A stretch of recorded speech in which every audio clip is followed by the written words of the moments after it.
Well, thank you again for joining today for the Social Security Benefits and ABLE Accounts webinar hosted by the ABLE Savings Plan Network through the National Association of State Treasurers. We're excited to have you with us today, and we want to be mindful of the fact that this recording will be available for all registrants and others to view down the road. Next slide, please. We'd like to welcome our ASL interpreters today. We have Marion and Lorraine. Please note that they'll be pinned in the panelists area for ASL interpretation throughout the entire webinar. Closed captioning is available as well for those that choose to utilize that. Again, this webinar is being recorded. It'll be available for viewing on abletoday.org/SSA and emailed again to all registrants. We have a team of ABLE experts with us today assisting in questions that are coming from our attendees. Please utilize the question and answer tool here for the Zoom webinar. Additionally, at the end of our SSA Benefits and ABLE Account webinar, we will be hosting an ABLE Experts Q&A session. So after the webinar ends today, our ABLE experts will be joining us to help answer ABLE related questions. We've received many questions in the registration. Please do utilize, again, the question and answer tool so we can help continue to answer ABLE related questions. And before we begin, I'd like to give a special thank you to the Social Security Administration on partnering with us today on this webinar. We have an extremely talented speaker. I'd also like to acknowledge Joey Hill from the Social Security Administration for all of her hard work behind the scenes to help make this webinar possible. Next slide, please. It's my pleasure to introduce Stacey Garrity, Treasurer of the Commonwealth of Pennsylvania. As the 28th Treasurer of the Commonwealth of Pennsylvania, businesswoman and retired U.S. Army Reserve Colonel, Stacey Garrity oversees an office of more than 300 employees and is tasked with protecting more than $150 billion in state assets. Among her many duties, she serves as fiscal watchdog for the state, manages the PA 529 College and Career Savings Program, and the PA ABLE Savings Program. She also administers the state's unclaimed property program. It is not to be forgotten that she is the inaugural chair of the ABLE Savings Plan Network, and we're extremely honored to have her with us today to give opening remarks. Treasurer Garrity, thank you for being with us. Thank you, Eric, and good afternoon, everyone. So as the inaugural chair of NAST's ABLE Savings Plan Network, known as ASPN, I'm excited to welcome you to the inaugural ASPN and ABLE Today webinar.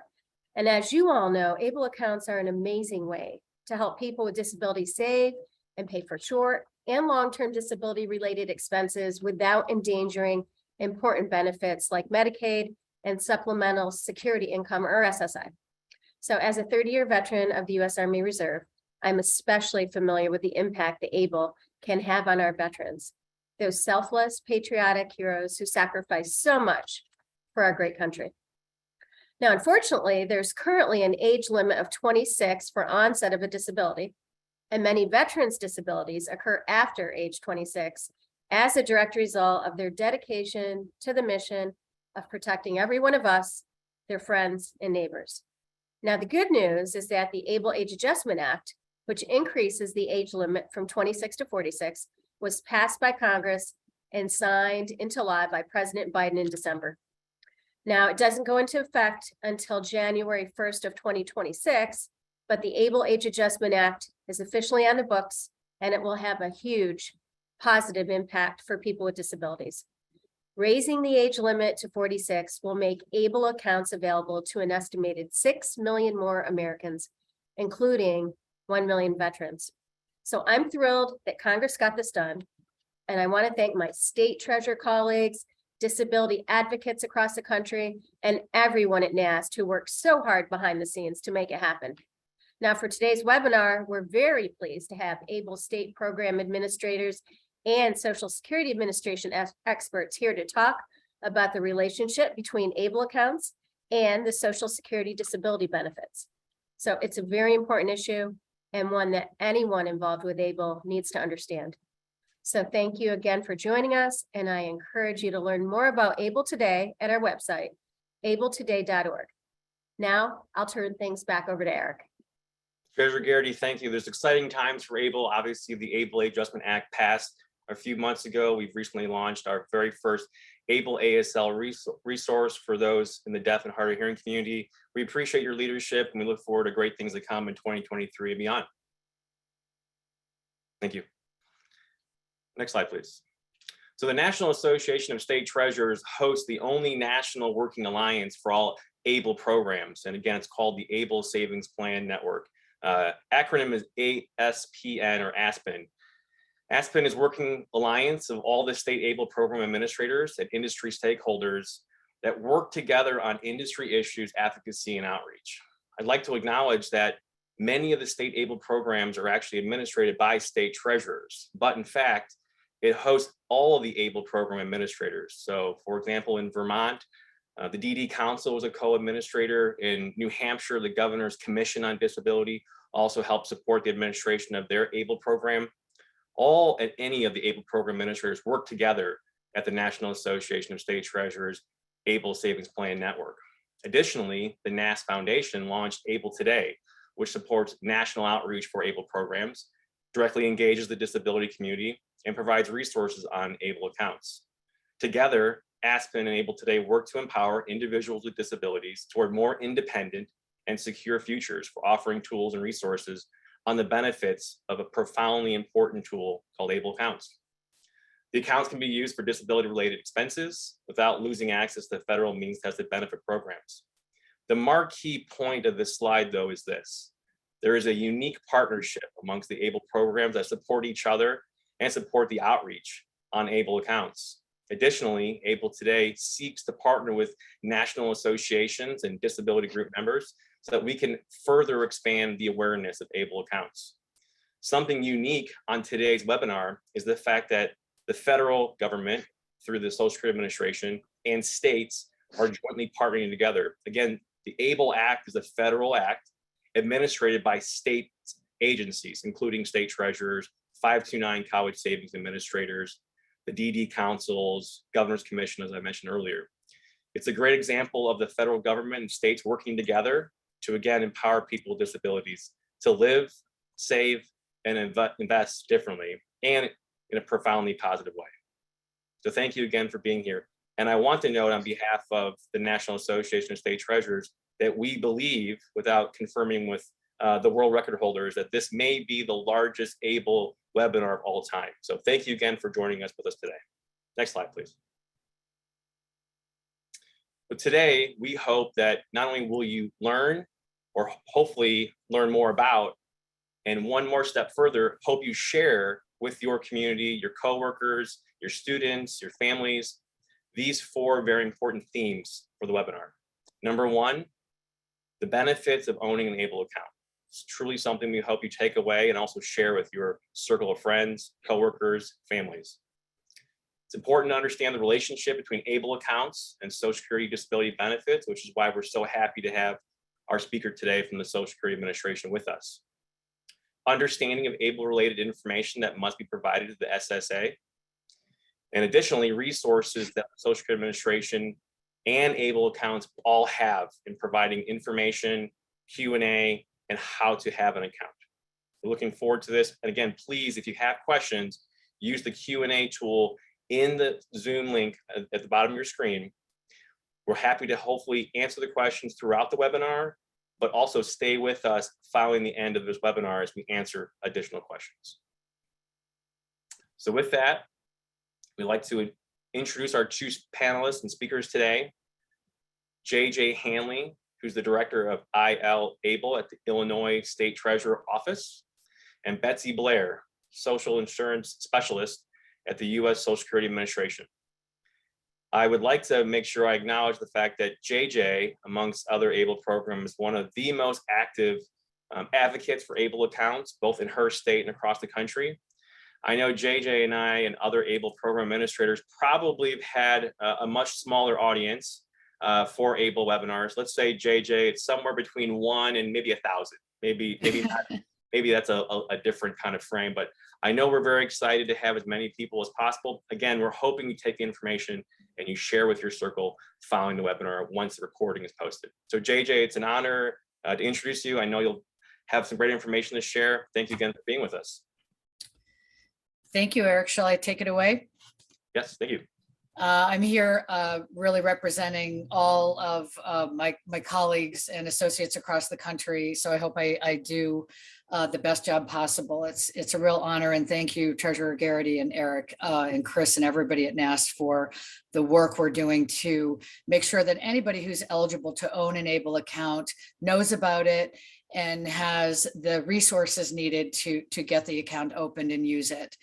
So imagine if people with disabilities could save money in their own names and more than just $2,000 if you're on SSI, accumulate wealth, accumulate assets, and not lose your eligibility for benefits, and work without having to spend down assets, spend down everything that you could possibly save into your future.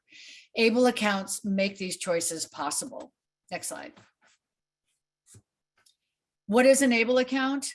They are simply put savings and investment tools. It's a tool in the financial wellness toolbox that are built specifically for people with disabilities that allow them to save money without impacting their public benefits. They are offered under Section 529A of the US Tax Code. So the ABLE saver, the ABLE account owner's relationship in these accounts is with the Department of the Treasury, as opposed to being with other agencies like Medicaid and SSI. So it's a different part of our federal government. And that's important to remember when you're working with your ABLE account. And it's an important reason why we're here today sharing this presentation with the Social Security Administration, because ABLE accounts, I don't want to say they butt up against, but they have a relationship and an interaction with some benefits, particularly SSI and SSDI. Next slide. So important to know, ABLE accounts are available across the country. There are 46 states plus Washington, D.C. that now offer ABLE plans, which just 6 or 7 years into the existence of ABLE is remarkable and really demonstrates a commitment by states and DC to make sure that these plans are made available to people in their states. As of the end of last year, there were more than $1 billion in assets in ABLE accounts. So imagine the economic voice and the economic power that ABLE accounts are helping individuals with disabilities build. And more than almost 140,000 accounts open nationwide. We hope today's webinar will spread that even further. They are an important tool for people with disabilities. They offer tax-free earnings, and different states have different tax deduction opportunities for contributors or owners. So always important to look at your state's plan first. They allow people with disabilities to save money and protect their eligibility for benefits. And starting January 2026, as Treasurer Garrity noted, more people will be eligible to own ABLE accounts because of the ABLE Age Adjustment Act. In fact, about 6 million more will be estimated to be eligible to open and own ABLE accounts. Next slide.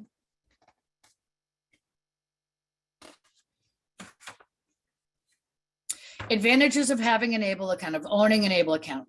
We've alluded to this. Build savings while preserving benefits like SSI, SSDI, Medicaid, HUD, and other federal benefits programs. SSI benefits in particular are preserved up to $100,000 in the ABLE account balance. So anybody who's familiar with SSI knows that the asset cap is $2,000 for SSI recipients. If you go above that cap, you risk your benefits. But if you have assets in an ABLE account, they are not count $2,000 asset cap, and you can build up to $100,000 in assets before your benefits will be temporarily suspended until your balance goes back down below $100,000. And I believe Betsy's going to talk about that further. No Medicaid balance cap. ABLE accounts can be an alternative for some types of special needs trust. They can go hand in hand with special needs trusts. It doesn't have to be an either or. They can work well together. I mentioned you don't have to spend down to avoid that $2,000 asset cap. Anyone can contribute to the ABLE account, any third party. It can come from earnings. It can come from a contribution by relatives. It can be gifts, fundraisers, small insurance settlements, and others. And then if an ABLE account owner is working, he or she may contribute, be eligible to contribute more to the ABLE account than the annual $17,000 contribution limit. Next slide.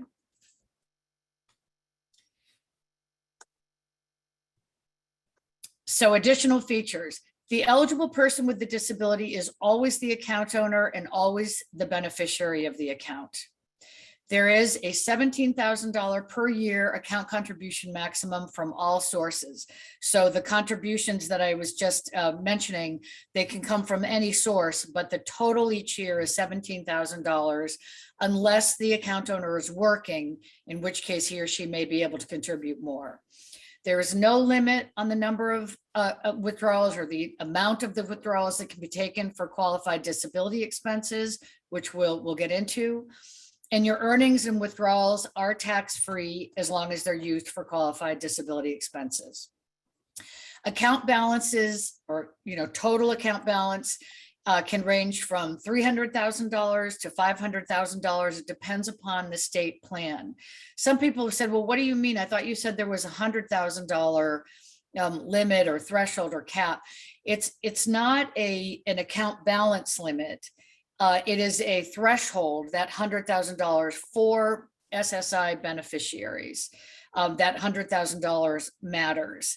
But if you are not on SSI benefits, or even if you are, the account balance itself can grow beyond $100,000, $300,000 to $500,000 in a lifetime, or a total amount. Only one account per individual nationwide. You cannot have an account in Iowa and an account in California. You can only have one or the other, but you can roll over from one plan to another if you so choose. Some plans are available only to in-state residents, and some are open to national enrollment. And you'll want to check the abletoday.org website, or go to your plans, or the plan that you're interested in website, to find out whether it's an in-state or national enrollment plan. ABLE accounts must be opened through a state plan. Banks and financial institutions don't separately offer them. So you may see, for example, there's a checking account option for some plans that's offered by a bank. You can't walk into that bank, into that bricks and mortar, and open an ABLE account. You must go through the state ABLE plan to enroll in an ABLE program. Next slide. Who is eligible? Eligibility. Currently, your onset of eligibility had to have occurred before age 26. The diagnosis doesn't have to have happened before age 26, but your symptoms and your onset had to have started before age 26. Eligible individuals whose onset was before 26 can open the account at any time in life. You could be 36, 50, you can open it at any time, but your onset has to be before age 26. Your disability must be long-term, lasting more than 12 months, and must cause marked and severe functional limitations, really aligning with the definition of disability, or the standard for eligibility of the Social Security Administration. So you're either eligible for SSI or SSDI because of your disability. You don't have to be receiving SSI or SSDI, but you are eligible based on your disability. You have a condition that's on the Social Security Administration's compassionate allowances list. And if you are not receiving benefits, or let's say you're a child who may in the future receive benefits but isn't now, having a disability diagnosis that evidences these onset before age 26 and the long-term nature of the Social Security standards for eligibility for benefits need to be part of that written diagnosis from a physician. You keep a copy of that diagnosis in your file cabinet. It is not, state ABLE plans don't want you to send that diagnosis in. You just need to have it on file in case you are audited by the IRS. Again, remember I said that this is a program whose rules are administered by the Treasury Department and the Internal Revenue Service. So if you are ever audited, you'll want to have a copy of that diagnosis. Next slide. Qualified disability expenses, QDEs, we call them, are expenses that are incurred as a result of living with a disability. The type of disability that I just described. They're intended to help maintain or improve health, greater independence, or quality of life. You can see the list of the kinds of expenses that the Treasury Department has put on paper that can be considered as qualified disability expenses. It is not an exhaustive list. It can include expenses beyond these that are listed on this slide. And I quote a notice that the Treasury Department shared a couple of years ago to help get an understanding of what can be considered a qualified disability expense. The Treasury Department, and I quote, and the IRS recognize that the term qualified disability expense should be broadly construed to permit the inclusion of basic living expenses and should not be limited to medically necessary expenses or expenses which provide no benefit to others in addition to the benefit to the eligible individual. So that's a lot, but it sort of indicates basic living expenses. If somebody else benefits as part of the experience that the eligible individual has as a result of spending this money, that doesn't mean that it isn't a qualified disability expense. Next slide. Putting funds into your ABLE account. There are multiple ways to get the money into the account: electronically, deposits by check, gifts, inheritances, insurance settlements, as I mentioned before, ACH transfers. Many plans offer systematic exchanges, so there can be a regular amount put into the account owner's account. And money can be moved over either from a rollover from another ABLE program or from a 529 college savings account. I would just recommend to learn more about how to do a rollover into an account that's administered by a state.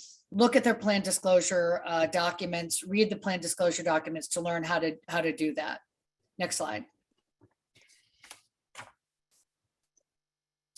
And then some specifics around points on ABLE account contributions related to the Social Security Administration. Many programs allow paychecks to be directly deposited into ABLE accounts, as well as the direct deposit of SSI benefits. Gifts and money gifts that are put into an ABLE account are not counted as an SSI resource. They're not counted as one of those in the asset test. The earnings from your ABLE account, so the earnings from the investment in your ABLE account, also are not counted in the Social Security Administration's income test. I think Betsy will talk about this a little bit, but I will go ahead. This is a question we get asked often, and that is, if I earn money, if I put my paycheck into my ABLE account, will that not be counted toward the income test that Social Security administers? It will still be counted toward the income test that the Social Security Administration administers, even though you've put the paycheck, you've put the earnings into your ABLE account. It's just the assets that are exempt from the Social Security Administration's resource test. This third point here, I just want to make sure that I don't confuse you. Your earnings are still counted for the income test, except any earnings on the investments or the savings that are in your ABLE account. Those are not counted toward the SSA income test. So I hope I haven't confused anybody on that, we can certainly address it again when we go through the Q&A and later on in the after session. Next slide. There are many ways to withdraw money from your ABLE account, and different programs have different options. Some allow you to write a check. Some programs offer a debit card, either preloaded or real time. Some allow third-party checks to be used. And then there are always bank transfers out of your account to pay a third party or to withdraw cash. Next slide. Who can serve as what's described here as an ABLE account support person? I like to say an ABLE account signatory, because sometimes you'll get support as an account owner from somebody who does not have the legal authority to sign or to manage your account. Excuse me. So who can serve? An eligible adult with legal capacity can open and administer their own account. They can also grant a power of attorney to another adult or to an entity to open and manage the account on their behalf. That eligible adult with legal capacity still retains shared authority over the account, but can have somebody else under power of attorney assist. And enable a support or enable signatory can be an individual. It can also be an organization, a disability service provider, or an entity. What we call the hierarchy of individuals who can serve as a signatory on the account start with a power of attorney, a conservator or a guardian, a spouse of the account owner, a parent, sibling, or grandparent of the account owner, and finally a representative payee of the account owner, in that order. This hierarchy, as I'm referring to it, went into being in November with the implementation of the final Treasury regulations that came out about ABLE accounts. And so we won't get into it in great depth here, but there is this hierarchy of those who can serve as an authorized signatory on the account. And again, go to your plan disclosure document and go to those statements to get further information. Next slide. Oh, I'll sign off here and hand it back over to Eric and Betsy. Thank you. Thanks, JJ. Stand by. We have a couple of questions and other things that go with you on Okay. just a little bit. Okay. So now, as JJ and I both humorously quibbed earlier on, we're going to bring the star of the show on. Again, it's Betsy Blair. We're very thankful to have her representing and providing some updates from the U.S. Social Security Administration. After she's done with her updates, we have a number of ABLE-related questions on how ABLE accounts interact with Social Security benefits. So Betsy, thank you again on behalf of all the ABLE programs, on behalf of NAST, on behalf of anyone who's enrolled in an ABLE program, and those who may consider enrolling. Your information you're sharing today is very helpful as people go through the information, have questions on ABLE accounts and Social Security benefits. So again, thank you very much for being here. Before you begin though, just want to note one thing again. If you are seeking the ASL interpreters, they are pinned again as panel members. You may have to utilize your view option to have them become full screen for you, or there's an arrow next to the panel members and you can toggle over to the other panel windows to find them. So again, Betsy Blair from the U.S. Social Security Administration, thank you again for being with us. After you're done with your updates, we'll come back on for those questions. Thank you. Sounds great. Thank you, Eric. Good afternoon. Thank you for inviting the Social Security Administration to participate in the ABLE NAST webinar. We'd like to begin by sharing an SSA update and some tools that are related to ABLE accounts. The update we'd like to share is about this year's cost of living adjustment, or COLA. Social Security and Supplemental Security Income, or SSI benefits, for approximately 70 million Americans increased 8.7% in 2023. On average, Social Security benefits increased by more than $140 per month starting in January, which may be another way for ABLE account holders to save. The purpose of the COLA is to ensure that the purchasing power of Social Security and SSI benefits are not eroded by inflation. SSA does not determine the COLA amount. The Social Security Act ties the annual COLA to the increase in the Consumer Price Index as determined by the Department of Labor, Bureau of Labor Statistics. The first tool I'd like to share with you is the My Social Security Accounts. A My Social Security account is an online account that provides personalized Social Security information, such as earnings history, estimates for benefits, and even a place a person can request a replacement Social Security card. This tool also provides benefit verification letters. A person with an ABLE account could use this tool to get a benefit verification letter to show proof of their benefit amount if necessary.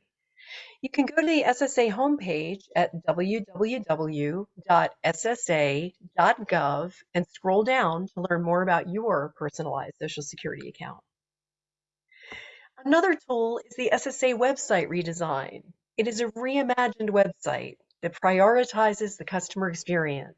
It has a fresh homepage and a new design to help customers find out what they need more easily, including news related to ABLE accounts.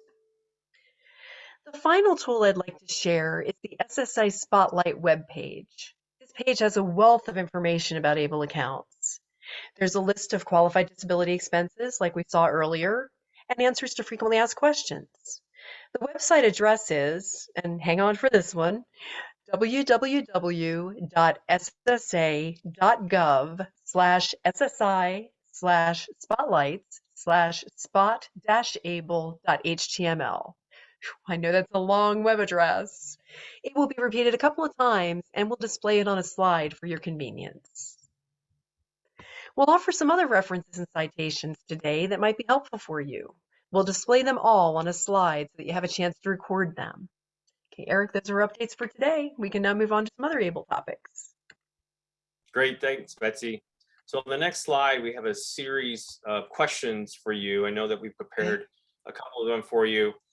Very first, again, this slide has to do with the basic consumer understanding of an ABLE account.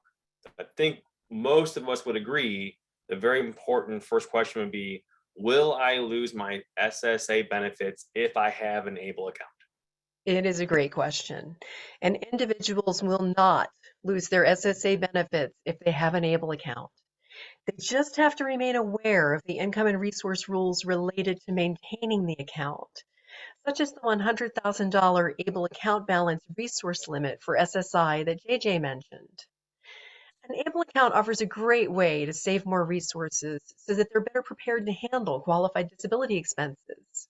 I'll share the list you saw on the slide a few minutes ago just to remind everyone of them. You have education, housing, transportation, employment training and support, assistive technology and related services, personal support services, health prevention and wellness, financial management and administrative services, legal fees, expenses for ABLE account oversight and monitoring, funeral and burial, and other basic living expenses. Thanks, Betsy. The next question has to do with if you have SSA benefits, is there an option to direct deposit those benefits into an ABLE account? And if so, is there a form or some process to do so? Yes, there is an option to set up a direct deposit of SSA benefits into an ABLE account. A beneficiary, recipient, or a representative payee can establish or change their depository accounts to ABLE accounts. They can call into the field office or processing center. They can call the National 800 number, or if necessary, by visiting a local field office. As for a form, it's possible that the bank might require one, but there is no specific SSA form needed to set up direct deposit to an ABLE account. When contacting SSA, the individual needs to identify themselves and then must share the routing transit number or RTN and the depositor account number or DAN. In addition to these ways to enroll, Title II beneficiaries with a My Social Security account can also make changes to their direct deposit online at www.ssa.gov/myaccount. Once the information is entered into the system, the benefits will be directly deposited into the ABLE account.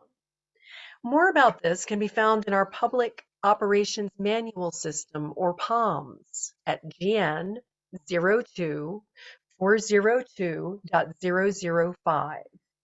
the POMs are just an operational reference that we use to conduct our daily business.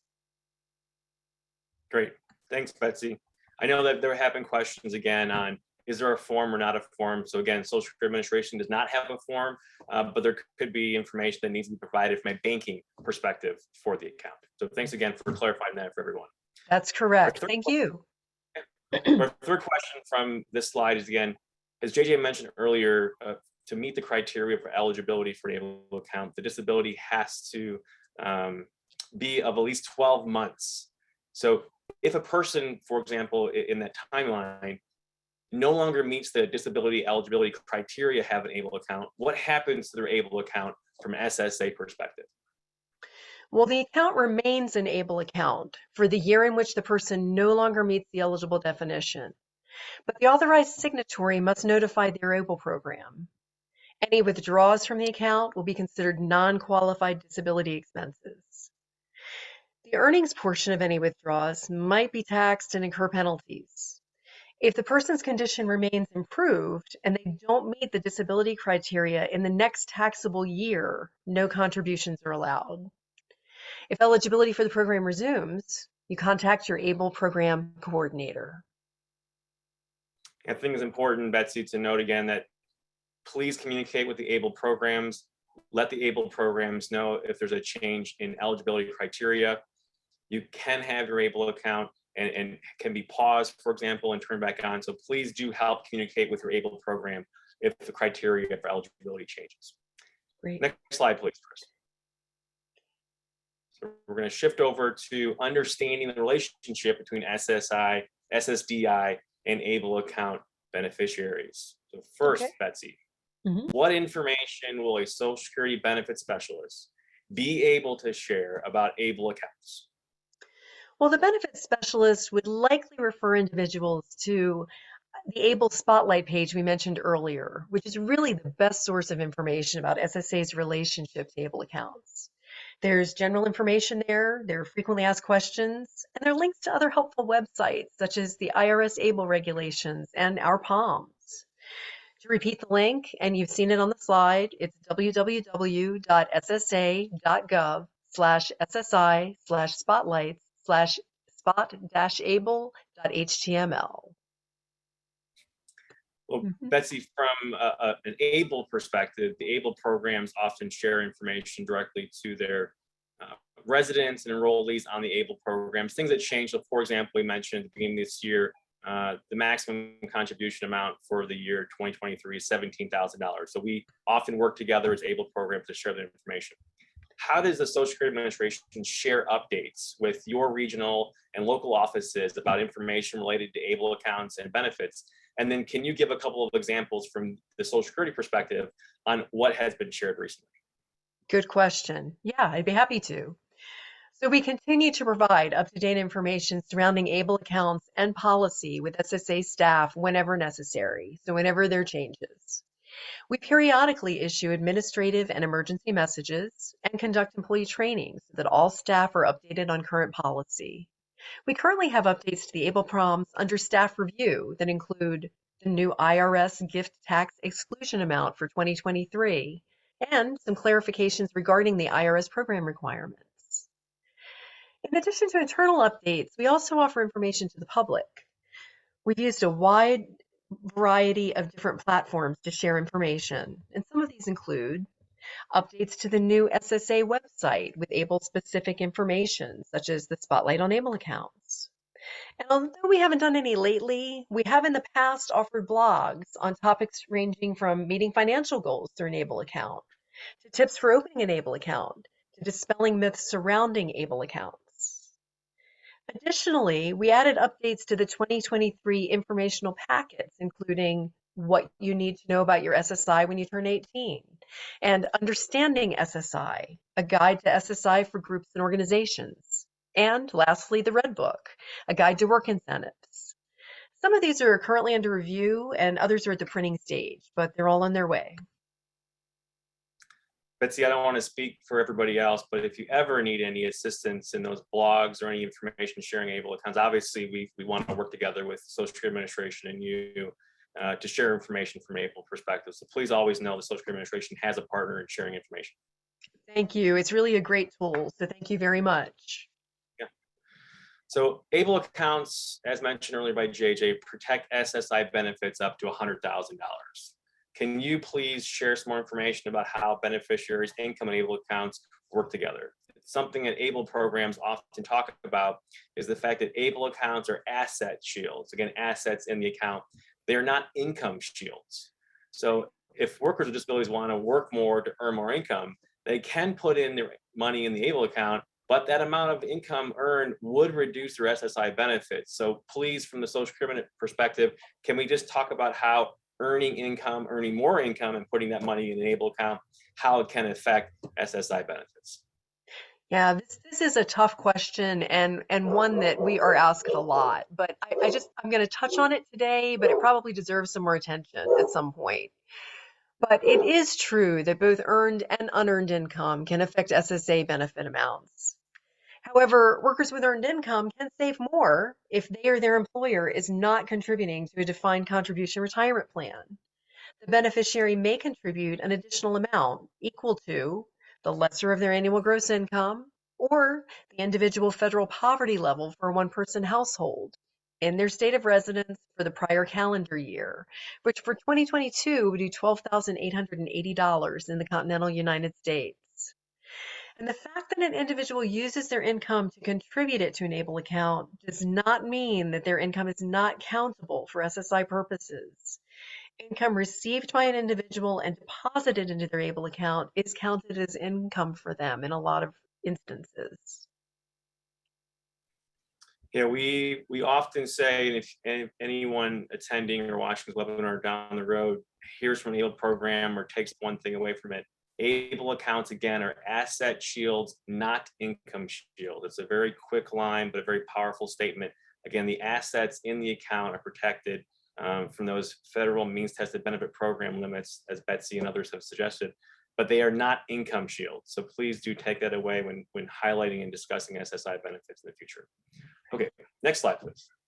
So we've talked about basic consumer understanding. We've talked about the relationship of SSI. Now we're going to talk about what ABLE enrollees are required to provide information to the Social Security Administration about having their ABLE account. So first and foremost, when does someone have to tell a benefit specialist at the Social Security Administration that they even have an ABLE account? Great question. Individuals should report their ABLE account during an initial claim, during their redetermination, or if they're actively receiving SSI or SSDI and they open an ABLE account, they should notify us at that time. Okay. And then are they required then to tell the Social Security Administration exactly how much money is in the ABLE account? Yes, individuals should always tell us how much is in the ABLE account during that initial claim and also at redetermination. Okay. And then from the Social Security Administration's point of view then, how do you know if someone actually has an ABLE account or not? Well, that can happen a couple of ways.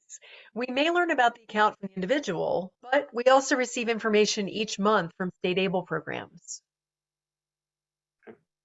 If someone's receiving SSI or SSDI and they own the ABLE account, what does the Social Security benefit specialist need to be told about the ABLE account? So for example, do they need to know exactly which state they're enrolled in, the name of the ABLE program, how much is in it, as we talked about a little bit earlier, and what other information? So let's talk about exactly what they need to be told about having that ABLE account.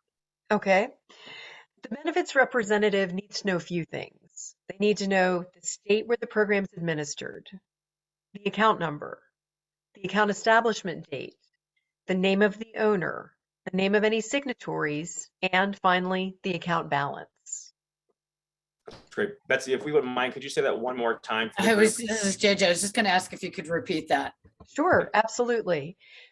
They need to know the state where the program is administered, the account number, the account establishment date, the name of the owner, the name of any signatories, and the account balance. That's great. Thank you, Betsy, for that. We're going to make sure we get that on our website as well. We're going to make sure we get that out for all the attendees and those watching it in the future. Thank you. Thank you. I should have mentioned that for a slide. Hey, that would have been a great slide. Sorry about that. This is why one of the great opportunities to working together is there's so much great information to share. We just can't get it all at once at the start. So again, the next slide also equally talks about how we share information. It really touches on the point you just made. So for resources that are available to consumers and those seeking information about ABLE accounts, where can someone go again to get information about SSA and ABLE accounts and how they work together and all the questions they might have? We've said it before, but it's worth repeating. The ABLE Spotlight page is really the best source of SSA information about ABLE accounts. We've shared the link address with you a couple of times and you've seen it on the slide. And if you go there, you'll find that the information is frequently updated and was most recently changed in December of 2022. We also have the public POMs that might be helpful, and they can be accessed at www.ssa.gov, an address you've also seen in the slides, and that's available in our POMs section. ABLE information can be found in SI 01130.740. And Betsy, and then for all the attendees today, on the very next slide, we have all of these links available. So just stand by 1 second while we go to the next slide. Thank you. Betsy, last question for you. Obviously, working with the NAST ABLE network, we are the coalition of all the ABLE programs in the country. Again, whether you're a state treasurer's office, the DD Council helping to administrate it, the governor's commissions, and so forth.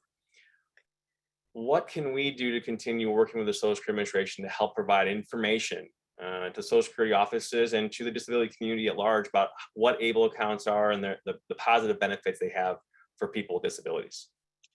I think NAST can really continue to do what you're doing, which is to work directly with the Office of Communications. The Office of Communications interacts with external entities. So when appropriate, they'll work with policy staff, people like me, to update information on our website or other communication tools such as printed publications. The Office of Communications also shares information internally throughout the field offices and regional offices with the communications directors at the regional offices.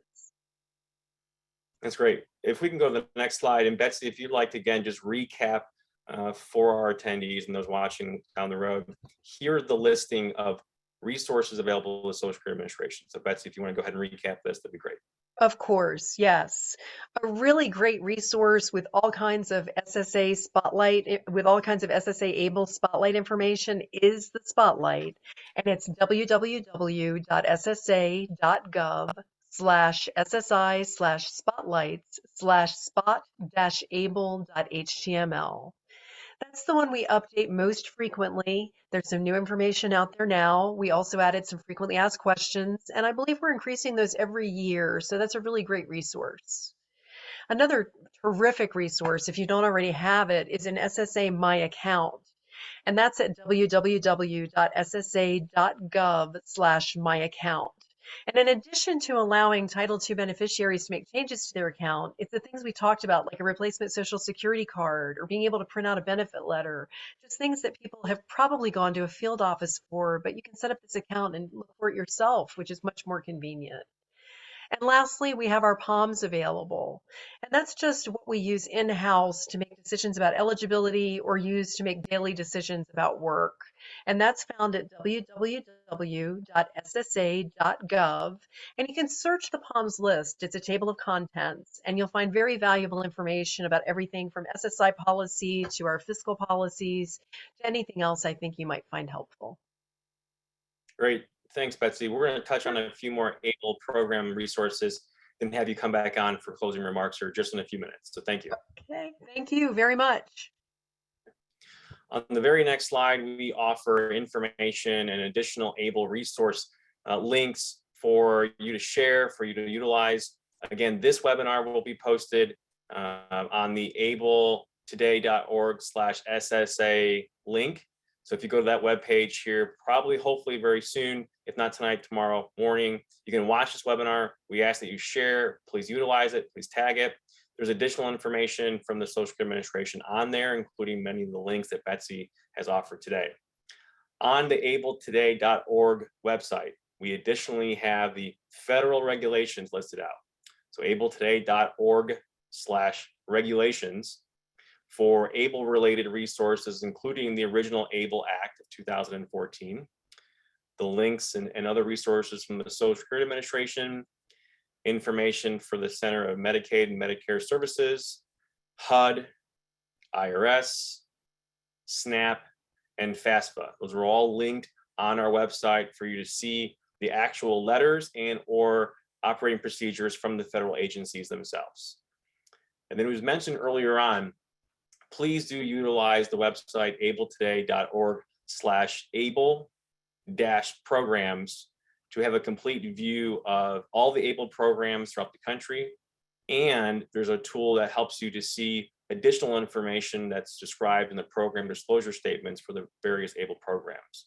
So between abletoday.org/SSA, abletoday.org/regulations, and abletoday.org/able-programs, we hope you can find additional information as discussed on the webinar today.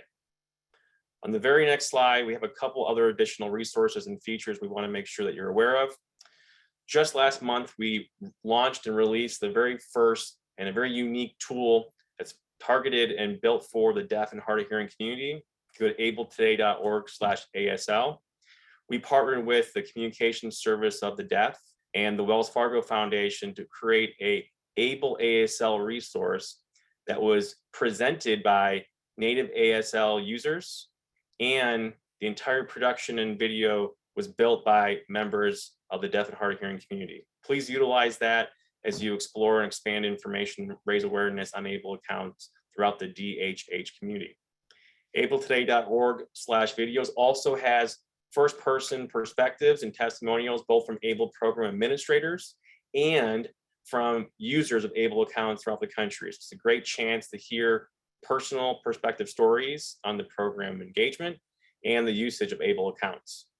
And then last year, NAST launched a learning module, which is a 10-minute learning module on introducing what an ABLE account is, using various tools like videos and infographics. So if you would like to share that with anybody or utilize it yourself, again, abletoday.org/learning-module. As we go to the next slide, I'd like to ask if Betsy and JJ could come back on video. I'd like to thank both of our panel speakers today. In alphabetical order, Betsy, if you'd like to say a few closing remarks. I just want to thank you again for inviting us to participate in the ABLE-NAST webinar. We really enjoyed it, and we hope that we provided some helpful information to everyone. Great. We obviously, and JJ will probably touch on this too, working with the Social Security Administration is a great opportunity for ABLE program to share information, and we look forward to partnering with you more in the future. So JJ? Thanks, everybody. Thanks also to Juliana Christ and Betty Ann Mobley, who are off screen but are moderating and I think are going to help with the Q&A that continues on. We hope you found this helpful. Yeah. Moving forward from here, if you would like information on how to do a presentation for your disability community, for your work, for your DEI group, for your ERG at your corporation, for your neighborhood, for your school, please reach out to us. The state ABLE programs offer a great opportunity to present information to states and local communities. Again, reach out to us, email us, let us know how we can help share information with your group. On behalf of the National Association of State Treasurers, JJ Hanley, I want to thank you, State Treasurer Stacey Garrity from Pennsylvania, Betsy Blair from the Social Security Administration.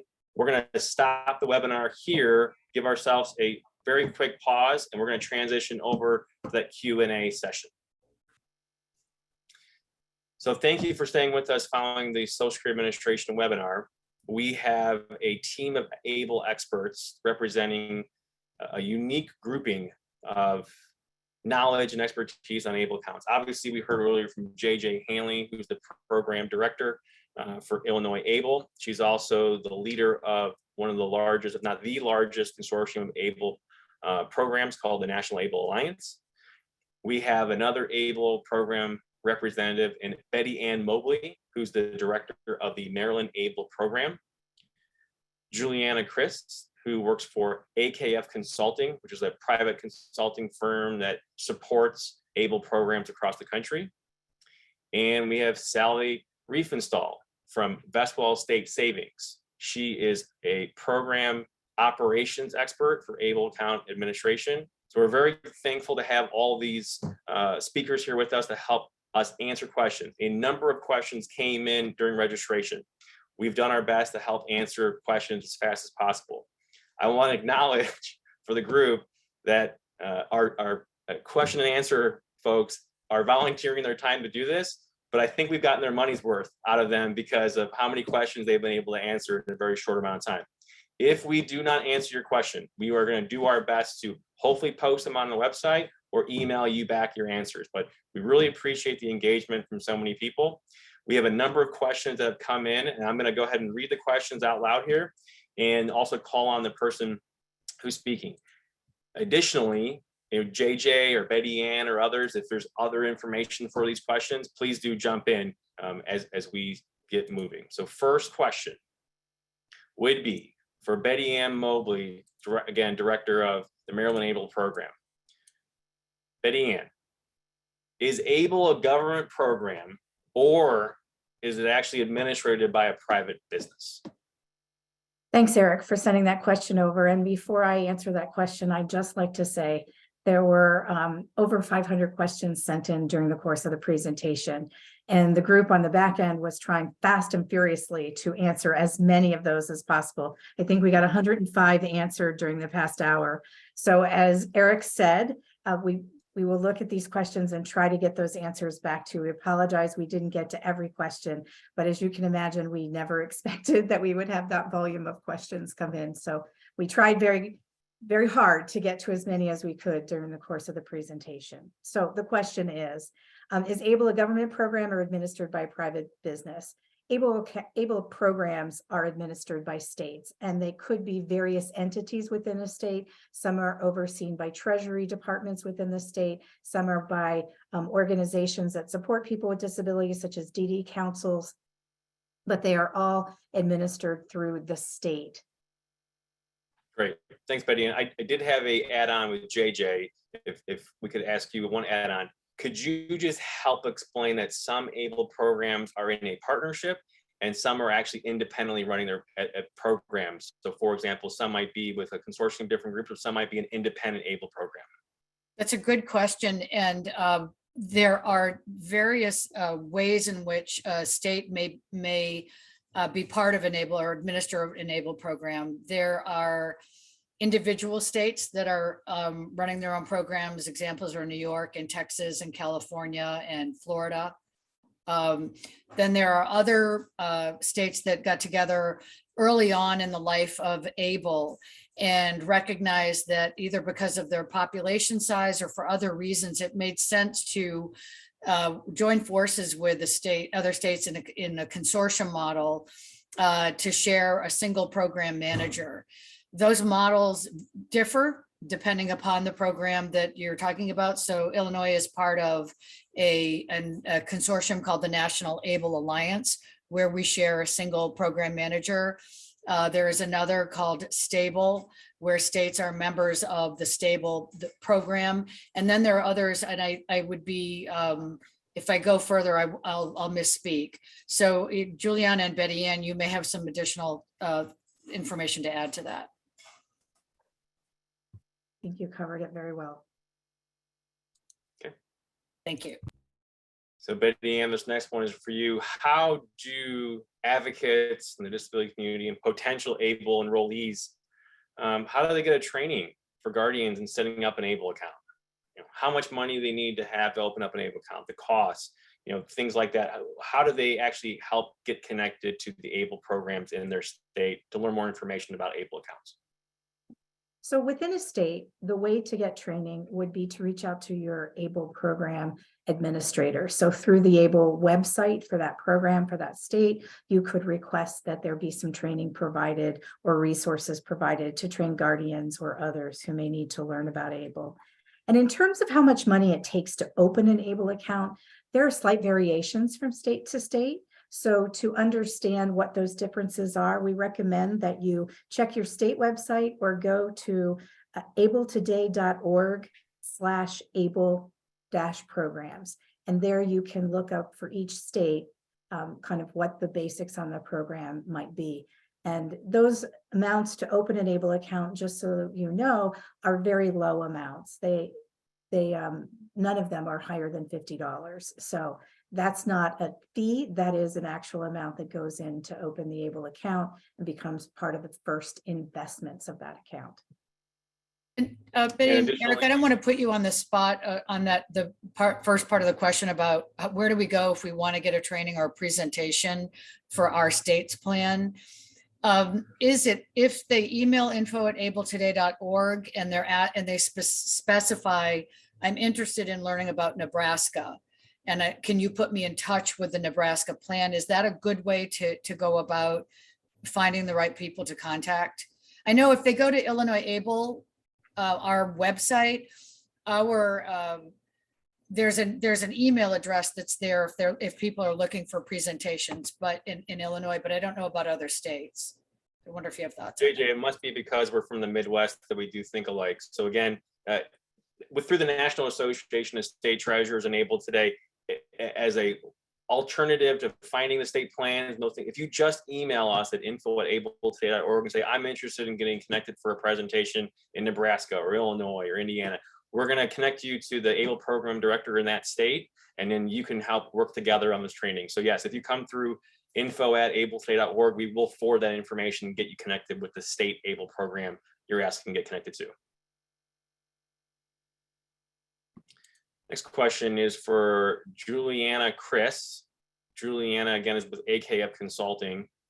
Juliana, it's a great example of a question that came in about why would I even need an ABLE account, right? So this is an example of a question that came in. My son is able to work, drive, manage a checking account, and earns over $20,000 a year.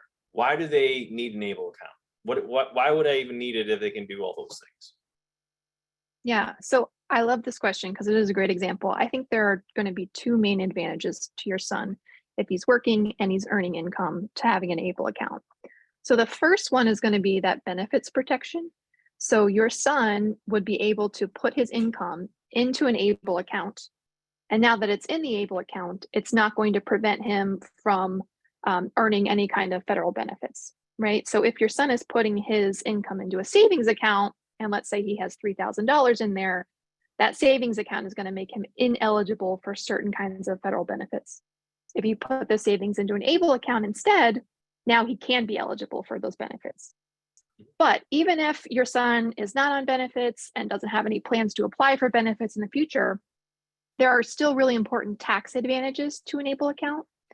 So right now, if he's saving money in some kind of investment account or checking account, the interest that he's earning is probably going to be taxable to him. If you put the money into an ABLE account instead, it can grow for the long term, it can earn interest, it can make earnings, and all of that earnings are now tax exempt for him. So that's another big benefit. Great, thanks, Juliana. Next question is for Sally Riefenstahl, again from Westwell State Savings. Sally, on opening an account, again, what are the costs associated generally with opening an account? What are the steps needed? Does somebody need to speak with a lawyer to make sure they're setting up things correctly? Sure, thanks, Eric. First of all, you do not need a lawyer to open an ABLE account, and there are no costs associated with opening an ABLE account. However, there may be an annual maintenance fee and/or asset-based fees, and these vary by state program. I would recommend visiting the state program website to review information, including frequently asked questions area and the program disclosure document. And enrollment can typically be done efficiently online, and in some cases, some administrators support paper applications. Great, thanks, Sally.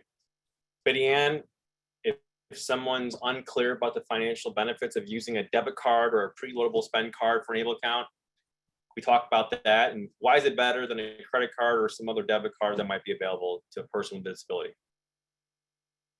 Monies that are moved from an ABLE account to one of those cards that are issued as a feature of the program are considered to still be part of the ABLE account. And so they're not considered as an asset, and therefore they don't count towards that $2,000 SSI limit for the person. If you just have a credit card, that is not considered an asset. It accrues interest and all of those things if you're not able to pay that off at the end of the month or within that time period that it's been issued. So what those ABLE prepaid or debit cards do is they offer a very quick access to the money in the ABLE account for account holders, as opposed to a transfer to a checking account to then spend on a qualified disability expense. So they do provide that protection while still creating a very rapid access, an immediate on the spot access to the money that's been transferred from the ABLE account or the linked account to the debit card. Thanks, Betty Ann. Speaking of access, for Sally, how long is the process to request a check, and how long is the process to receive the check for an ABLE account program? Sure, thanks, Eric. So it varies. So once the request is received in good order at the program manager, it takes typically 3 to 7 days, although it depends on the United States Postal Service these days, but typically 3 to 7 days once received at the program manager to print and mail the check and receive it. Thanks. Betty Ann, if someone changes their mind, again, going back to withdrawing funds for a qualified disability expense, a QDE, can that money be redeposited into the ABLE account, but not be counted toward the contribution limit? So again, if I take money out of my ABLE account to use for a QDE, I change my mind about using it, can I put it back into the account, and how does that affect my contribution limit for the year? Unfortunately, once you take the money out of the ABLE account, to return it to that ABLE account does count as another contribution. So it would count towards the annual contribution limit for the person for that calendar year. Thanks, Betty Ann. How can we transfer funds from a 401k account to an ABLE account? We've seen a number of questions come in the Q&A section here on 401ks and things like that. How can we transfer funds from a 401k into an ABLE account? So for a 401k transfer, you'd have to request the withdrawal from the 401k account, but recognize that when you do that, there may be some 401k tax penalties if it's a pre-retirement withdrawal. The tax penalty comes from the 401k side, not the ABLE side. So it's a matter of having to check with your 401k provider or financial advisor on any potential tax consequences that may be incurred as a result of withdrawing from that. The funds can be deposited into the ABLE account, and it's just they need to be limited to the annual account contribution limit minus any contributions year to date. For Sally, how does one move money from a bank where SSI or SSDI are being deposited into an ABLE account? So again, how does one move money from a bank account for SSI, SSDI benefits into an ABLE account? Yes, any transfer of funds from the bank account where the SSDI or SSI funds are held can be sent to the linked ABLE bank account via electronic funds transfer or by mailing a paper check to the program manager. Thanks, Sally. Betty Ann, back to you, please. Transfer money from ABLE account to other bank accounts for access. Do someone need to report that to the SSA? Is it a problem if it goes over $2,000? We've had a number of questions, again, just related to what needs to be reported to the SSA. Can we just talk about transferring money from an ABLE account from one bank account to the next? So transferring money from an ABLE account to the linked bank account, which is how most ABLE accounts are set up, can oftentimes put the outside bank account over $2,000. As long as that money that has been transferred has been committed to a QDE, it will not affect that $2,000 limit.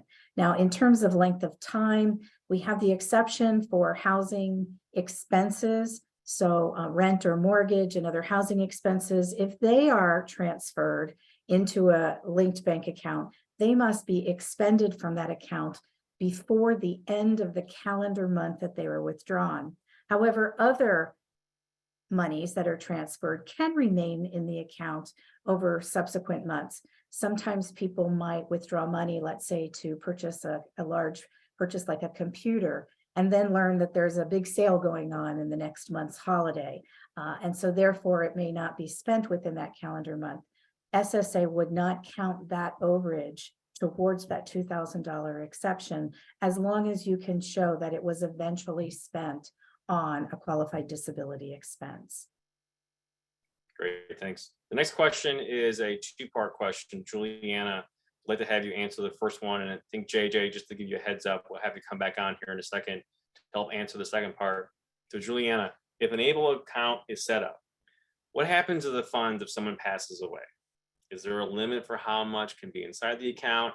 What happens to the ABLE account funds if the person passes away? What happens? What's the process for when someone passes away that's the beneficiary of the ABLE account? So this is a really common but somewhat complicated answer. I'm going to do a caveat up front. A lot of what happens is going to depend on the account owner's specific circumstances and their specific state law. But let me say a few general things. So there are two main possible ending points for an ABLE account after an account owner passes away. Number one, probably the most common, the funds will go to the account owner's estate. Or number two, the funds can actually go to a successor account owner. So most programs will now allow you to name a successor who can take over the account. The successor does have to be someone with an eligible disability. And in some states, the person has to be a sibling of the original account owner. Okay, so those are the two possible endpoints. But before you can get to one of those endpoints, the account might have to go through something called Medicaid recovery. If you've never, also sometimes called Medicaid payback. If you've never heard of that, let me give you just a real quick generic explanation.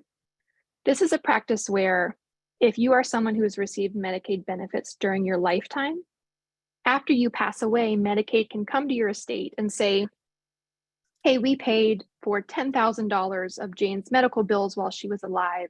We see that she's passed away and she has a bunch of assets remaining or a house remaining. We would like you to pay us back for some of that $10,000. So that's generically what Medicaid payback is. Medicaid payback does sometimes apply to ABLE accounts if the person themselves is eligible for Medicaid recovery. So let me carefully stress that Medicaid recovery does not apply to every single person. It only applies to certain groups of people, and there are a number of exceptions. But just for purposes of an example, let's say that we have an ABLE account owner who is subject to Medicaid recovery. What does that look like? Let's say Jane passes away with $10,000 in her ABLE account. What happens to that money?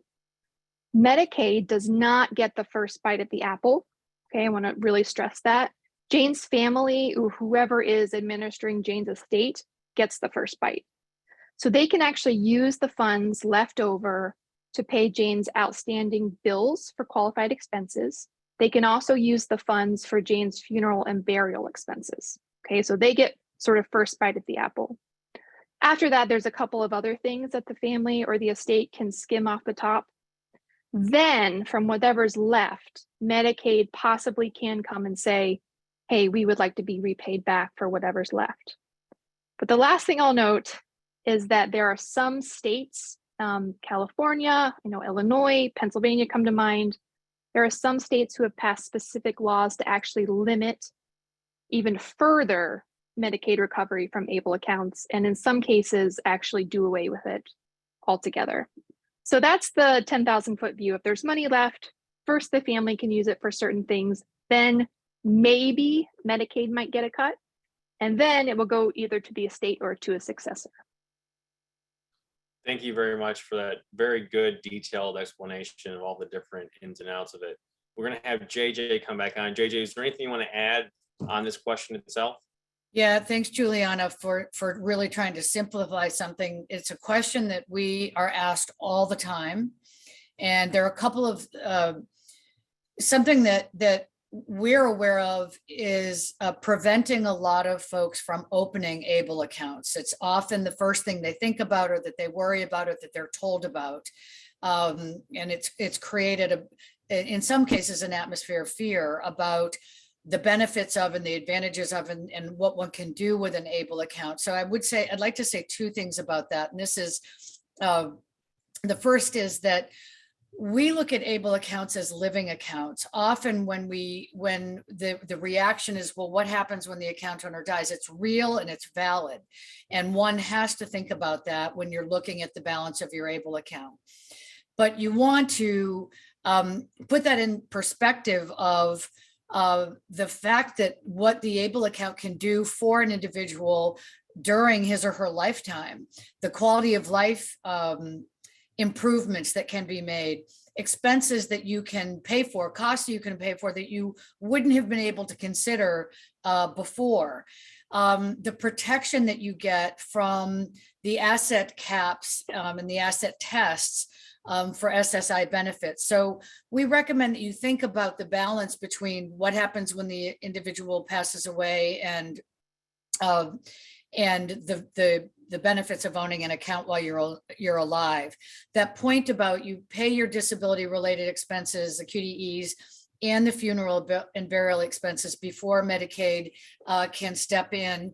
And I'll also add that NAST and ASPN, the ABLE Savings Plans Network, are actively working, and states are coming together to work directly and ask the Treasury Department to provide some clarification on this, because it gets a little bit murky, to be honest. And the final regulations that have been published by the Treasury Department, we believe, are not enough. We need to hear greater clarity so that we can advise people who want to own ABLE accounts and who do own ABLE accounts about what to expect from Medicaid after the account owner dies. So it's a tricky it's a tough, it's a question we hear a lot, and it's a difficult one to answer, but Juliana, you did the best job I've ever heard. And stay tuned. Hopefully there'll be more information to come on that. Eric, if I can just add, again, Juliana, thanks. I'm going to listen to this recording and write down what you said. It was perfect. Because as JJ said, we get this question all the time. I think an important factor to remember too is that on Medicaid recovery for ABLE accounts, so for the person who has an ABLE account, that recovery amount is could be equal to the amount since the person opened their ABLE account and the benefits that they've received from Medicaid. So it's not lifelong benefits that would be recouped. It would only be from the time that the person opened the ABLE account would be the amount that the Medicaid could seek to recover. So that's a difference from just general recovery of Medicaid for ABLE account holders. Yeah, I think this is a very important question. We've had a number of questions come into the Q&A tool on this specific question. So I'm glad that we were able to go through it in detail with Juliana and JJ and Betty Ann. It's important information for the programs to get out as well. So I think we're all going to try to copy and paste what Juliana just said and try to utilize it moving forward. Back to Juliana again. Can I put civil service survivor benefits into an ABLE account to protect SSI as its DI benefits from getting cut? Yes, you can. So ABLE accounts can accept any type of money from any source. They're not going to ask you where it came from. They don't care. Once you deposit the funds into the ABLE account, they will no longer be counted as a resource by Social Security for purposes of SSI and SSDI. And then speaking of one more benefit type, how do ABLE accounts affect military survivor benefits? So the short answer is that they don't. So even though today's webinar was about Social Security and with Social Security, I want to stress that the ABLE protections actually apply for purposes of any federal benefits program. So that applies for military benefits, for HUD, for Medicaid, for SNAP, even things like if you're applying for education loans, right? If you're filling out your FAFSA form from the Department of Ed, all of those federal agencies, no matter who they are, if they offer a means tested benefit program, they have to ignore the money in your ABLE account. So speaking of the $100,000 for SSI benefit, this is for JJ or Betty Ann from an ABLE program perspective. I've seen a couple of questions come in the Q&A on, how do I keep my benefits if I go over $100,000 in ABLE account balance? Can we just, again, recap what the $100,000 number has to do with just SSI benefits and not other benefits out there like Medicaid and HUD? So Betty Ann or JJ, if either one of you want to jump in and help again, just reaffirm what the $100,000 relates to for SSI benefits. I can start, and Betty, and if you want to add color. If you are receiving SSI benefits, you are subject to a $2,000 maximum of assets, cash assets that you can have in your name. And so if you go over that, your benefits will be suspended until you go back down below 2,000. I don't think your eligibility may stay in place as long as your eligibility itself stays in place for SSI benefits, but you'll lose the benefits. If you own an ABLE account, any assets that are in that account don't count toward that $2,000 asset. They are protected, in other words. So you could have a checking account with $1,500 in it, a regular checking account, and you could have a liquid option checking account or other in an ABLE plan that has $1,500 in it. If grandma gives you a check for $1,000 and you put that $1,000 check in your regular checking account, that checking account now is $2,500. You have just breached the threshold, the $2,000 threshold for your SSI benefits, and will lose your benefits. However, if you put that $1,000 check into your ABLE account, your ABLE account now goes from $1,500 to $2,500. Your checking account is still at $1,500. You're not going to lose your SSI benefits because you haven't breached that $2,000 SSI cap in your other first person assets. Maybe that example helps explain it. Betty Ann, do you want to flesh that out? I think that was a great explanation, JJ, because what it does essentially is it increases that $2,000 asset limit to $102,000, $100,000 within the ABLE account and $2,000 outside the ABLE account. I think another critical distinction to make is that when you have a suspension of your SSI benefits by your cash benefits by Social Security Administration outside of ABLE, there's a limited period of time in which you can have a suspended account before you're disenrolled and would need to re-enroll all over again. With the ABLE account, if you reach that $102,000 asset limit, $100,000 in the ABLE account and the $2,000 outside, your account is put into a state of suspension for cash benefits until those numbers come below those thresholds. But the suspension can last indefinitely. So for those people who've gone through the enrollment process for SSI, they can understand where that could be an incredible benefit not to ever be disenrolled because of exceeding those thresholds, but to be able to maintain a suspension status so that when the account, if the account comes under that $102,000 asset limit, the account can be reactivated without complete re-enrollment process. Great, thanks, Betty Ann. We still have well over 1,000 people on the webinar, so we're going to keep going through questions here. One question that actually came in was about the different names of ABLE programs. So for example, they named a program on the East Coast and the West Coast. So I'm just going to very quickly say this. All the ABLE programs are still ABLE programs, right? You can go to the website, you can see the different names. The different states just have different names. So for example, JJ is the director of the Illinois ABLE program. Betty Ann is the director of the Maryland ABLE program. There's Georgia ABLE, there's Florida, which is called ABLE United. Virginia has a program. The different states may have different names, but they all are the underlying same thing. They're all ABLE programs, and we all work together at the ABLE Savings Plan Network. I just want to get that answer out there that there's different names for different state programs. Okay. Just for clarity though, Eric, they are not all part of a national ABLE plan. They're not all part of a single ABLE program. They are all state based or state administered individual plans. Some have cute names like IL-ABLE or CAL-ABLE. Some are called like ABLE Now, as you mentioned, Virginia, but they all are qualified to offer the plan to enrollees according to the regulations put out by the Treasury Department and the federal ABLE law. Yep. And JJ, then in Illinois, is it Illinois ABLE or Illinois ABLE? I know there's a competition back and forth on that one, but Oh, ha, ha, ha, ha. Ha, ha, ILE. ha. All right. Mr. So- Ochmanek. Sally, are ABLE accounts reported to the IRS on taxes? And if so, what sort of documentation is provided for this information?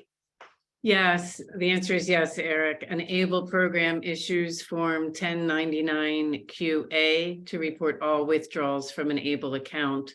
And you only receive a 1099 QA form if funds were withdrawn from or the account was funded and closed during the tax year.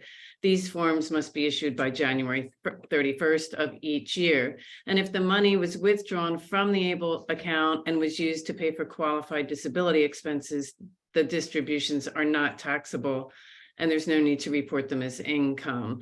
Keep the 1099 QA form for your records for people. Contributions go, an ABLE program issues Form 5498 QA to report contributions. And this form must be issued by March 15th of each year. For Betty Ann, if someone is an AmeriCorps member with a disability and would like to protect their stipend for Medicaid, how do they do that? Thanks, Eric.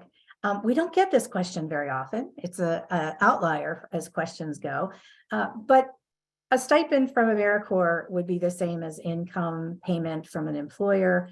And so if you are a qualified individual with a qualified disability and can open an ABLE account, what you do is open the ABLE account. And once you get that stipend, deposit it into your ABLE account to protect it as an asset from any other means tested programs that you may be trying to access. So again, it does count as income before it goes into the ABLE account, but once it goes into the ABLE account, it is a protected asset for any other means tested programs. Great, thanks, Betty Ann.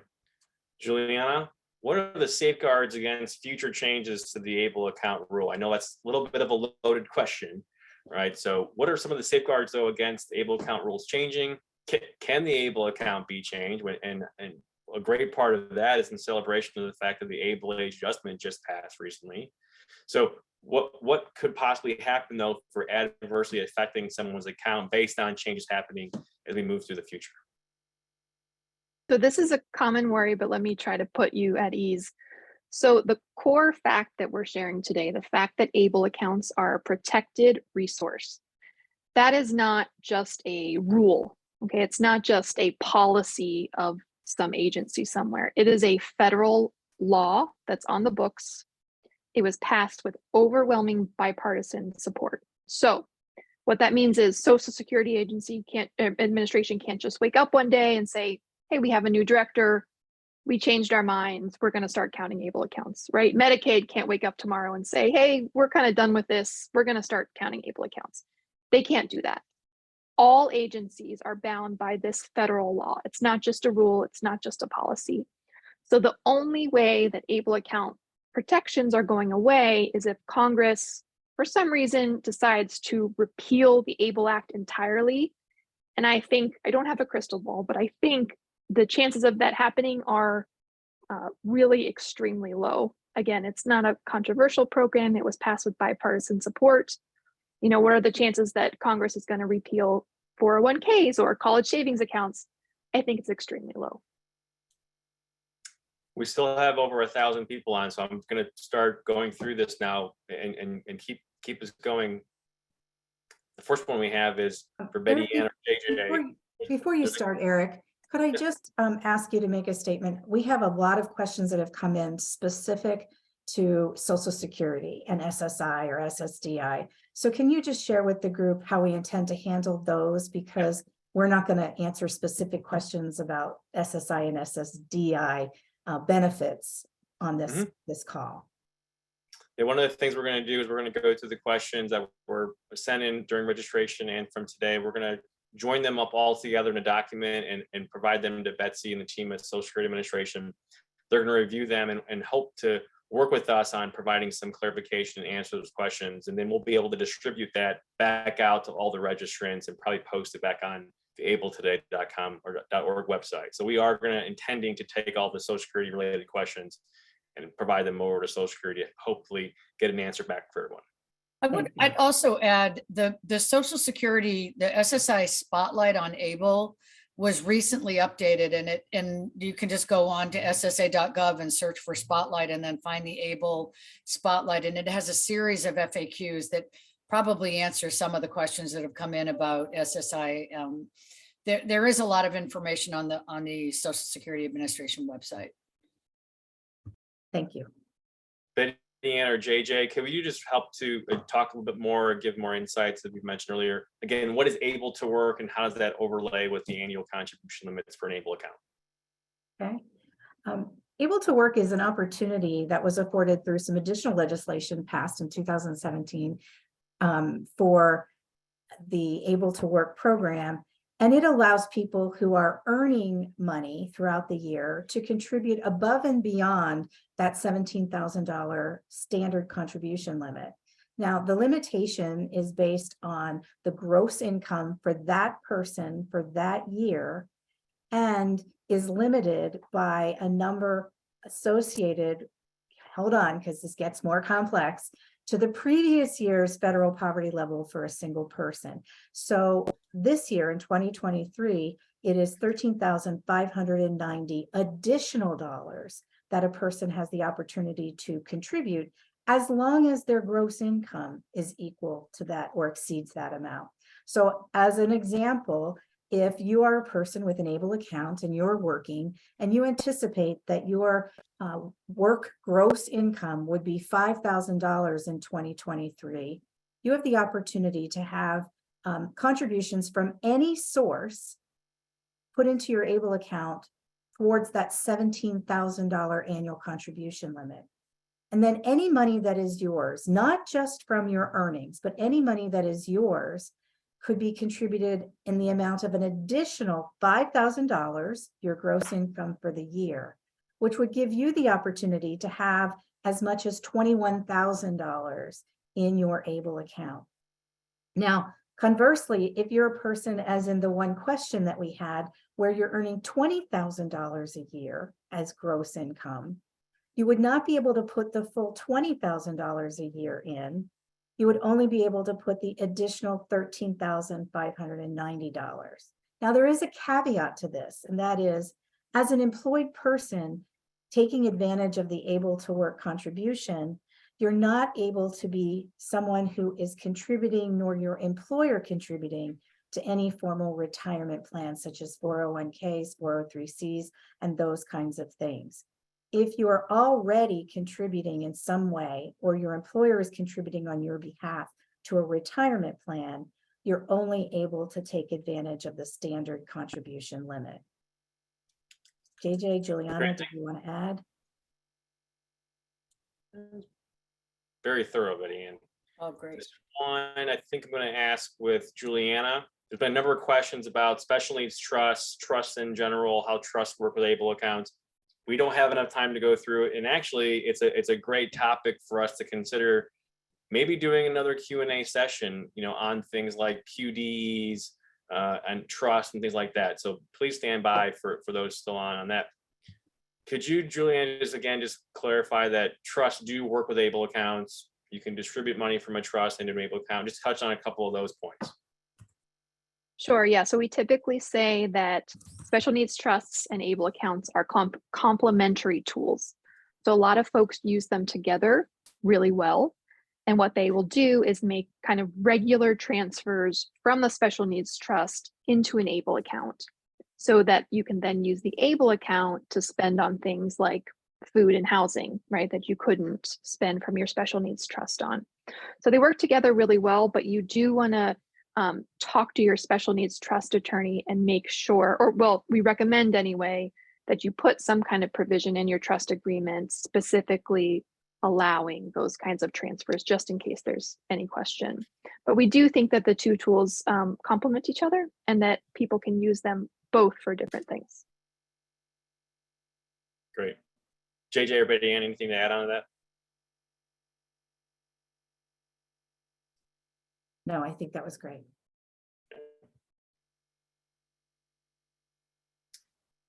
let's go with Betty Ann or JJ. There's been a number of questions on QDs, again, qualified disability expenses. Could you just again highlight what a QD is again, and maybe give more examples, or again state that the list that we provided earlier is not exhaustive to what's all acceptable for a QDE?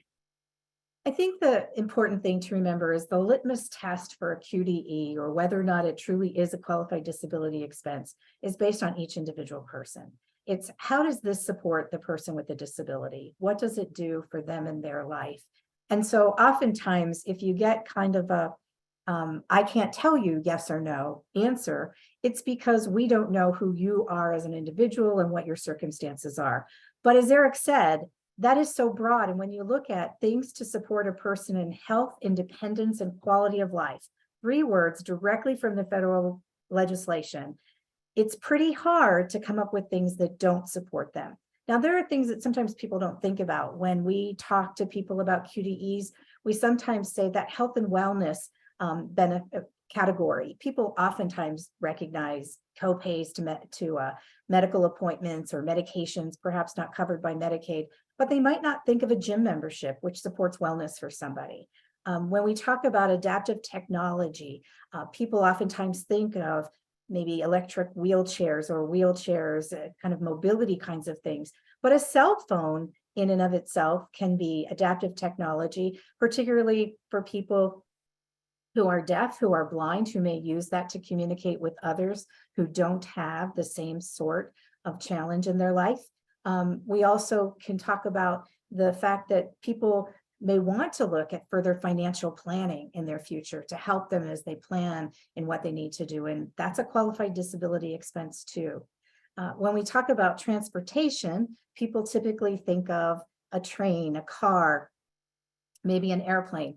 But for many people with disabilities, things like Lyft and Uber have opened their world to be able to access things that they hadn't been able to access for a very long time. Education seems to bring to mind college.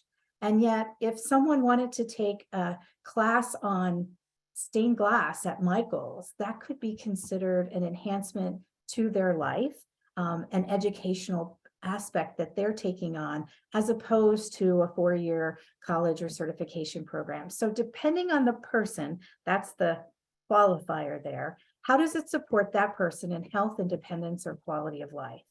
And not limiting yourself to those categories which are given as examples by the IRS, but actually thinking about what is this expense? We did have a question about someone being able to use the ABLE money for a support animal. And again, if the beneficiary is using that support animal, expenses related to that support animal would be considered a qualified disability expense for them. I hope that gives a little bit more clarity. Yeah, definitely. Betty, I'm gonna give you one last question just very quickly, and we have to move into the final part here because we'll be concluding here in a second. Very quickly, there's been a number of questions from rep payees. The question is, can a group account be started by a rep payee or an organization to manage multiple ABLE accounts at once? And the answer to that is yes. Not all states currently offer that opportunity, but many states have started what is called an entity or organizational rep payee kind of account. And what happens is, as a rep payee, the organization is listed as the person who's going to be managing that account, either by obtaining power of attorney from the folks for whom they manage the accounts, or if under the new regulations and the hierarchy, there is no one higher on the hierarchy who is willing and able to serve as the manager of the account for someone who is not able to designate someone to manage their account. And in that circumstance, it really helps for organizations who may be the rep payees for those Social Security benefits and frequently find themselves supporting folks who accumulate more than that $2,000 asset limit. So it allows them to support that person in saving that money for current and future needs. And just as an example, in the state of Maryland, where we do have this entity account, the providers of service to people with disabilities here in Maryland, we have 37 of those who currently have this process of this entity account. And for the people that they support, they have been able to help those folks save over $17 million in just 2 years. Money that would previously have been used for what is typically called spend down, or spent on things that people don't necessarily have an immediate need for, but need to spend the money in order to maintain SSI cash benefits. So it's an opportunity for an organization to manage a group of accounts for people for whom they serve as rep payee and maybe providing supports. That's great. Thanks, Betty Ann. For right now, we're going to conclude here. Each of the speakers though today, I'm going to ask you one question. Juliana, I'm going to have you go first. If you could give one takeaway from today's webinar, or one takeaway on an ABLE account that everyone should walk away with, what would that be? You have 20 to 30 seconds for a response. Yeah, so I would say everyone should know about ABLE accounts, because everyone has somebody in their life who could benefit from this. Even if it's not you or your spouse or your child, you can learn about these and you can help someone save for their future in a really important way. Great. I'm just going to go straight across the board here. Betty Ann? In addition to what Juliana said, I think I would say that please know that we are always working to help get the answers to the questions you have. As a program that is only 7 years old since the first program opened, we are constantly learning nuances in people's lives that bring questions to us that perhaps we don't have the answer to right away. There are many questions and nuances for the Social Security Administration here, and it requires that we reach out to Social Security to answer those questions, because we don't want to just make up an answer for you. We want to be sure that we're aligned with what the Social Security Administration would say. So be patient with us. I would ask and know that no question is something that is silly or that we don't want to understand, because we want to understand how to best support all of the people who are accessing ABLE accounts. Great. Thanks, Betty Ann. Sally? Yes, thank you, Eric. I would add to those great insights from Juliana and Betty Ann that 1 in 5 of us knows someone with a disability, and the more we can spread the word about ABLE accounts, the positive outcome that happens when people own ABLE accounts and what they're able to do with their lives, the empowerment that takes place. I would say education, and program administrators are here to support the states and the end users of these accounts. And please keep asking questions and getting educated and helping us. It helps us do our job better for all of you. Thank you, Eric. Definitely. Thank you to our ABLE experts. We surely want to make sure we say thank you to Lorena and Marianne for joining us today to offer ASL interpretation for our attendees. We're going to do our best to help answer these questions. Thank you again for everyone for joining us. Betsy, thank you again for joining from the Social Security Administration. This concludes our webinar. We're going to post it out as fast as possible, and we're going to try to email it out to the group as well very soon. Thank you again.